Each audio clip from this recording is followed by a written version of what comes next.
국내 주택시장이 심상치 않다.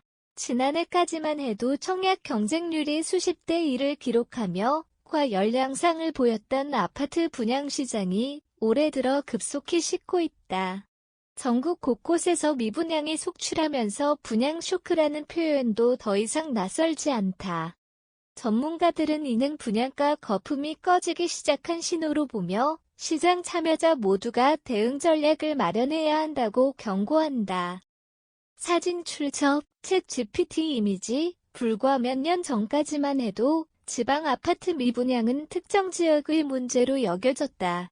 하지만 최근에는 수도권 주요 도시들까지 미분양 사례가 확산되고 있다.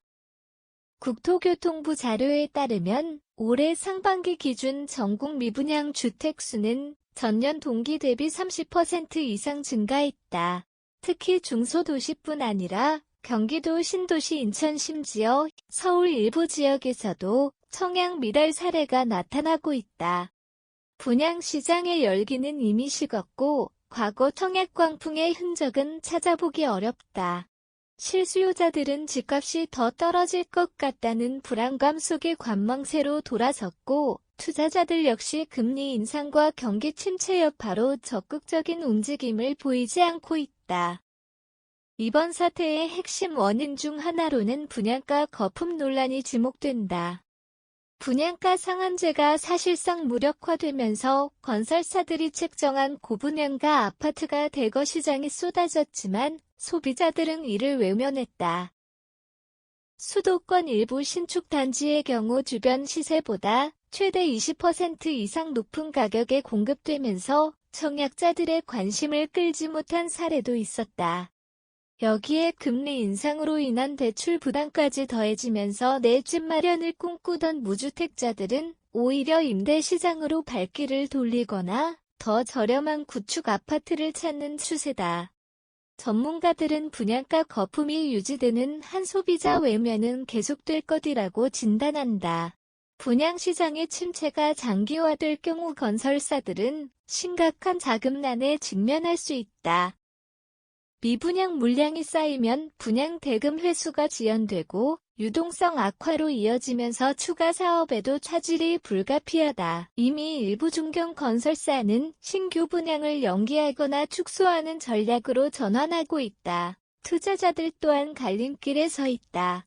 고금리 기조와 시장 불확실성 속에서 단기 시세 차익을 기대하기는 어려워졌기 때문이다. 반면 실수요자들에게는 이번 조정장이 기회가 될 수 있다. 다만 시장이 어디까지 조정될지 판단이 쉽지 않은 상황에서 지금이 바닥인가에 대한 확신 없이 선뜻 나서기 어려운 분위기다. 전문가들은 분양가 거품과 미분양 사태가 단순한 일시적 현상이 아니라 우리 주택시장의 구조적 문제를 드러낸 결과라고 분석한다.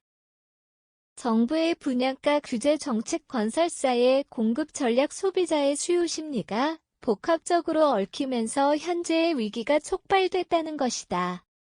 시장 안정화를 위해서는 정책적 대책뿐만 아니라 업계의 자정 노력과 소비자의 합리적 선택이 동시에 요구된다.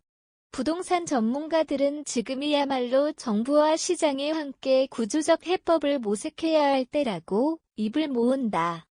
수원대 부동산학 전공 노승철 교수는 분양시장의 냉각은 단순한 경기 변동이 아닌 구조적 리셋의 시작일 수 있다며 정부는 공급 확대만을 외칠 것이 아니라 실수요 중심의 주택정책 방향을 재설정해야 한다고 설명했다.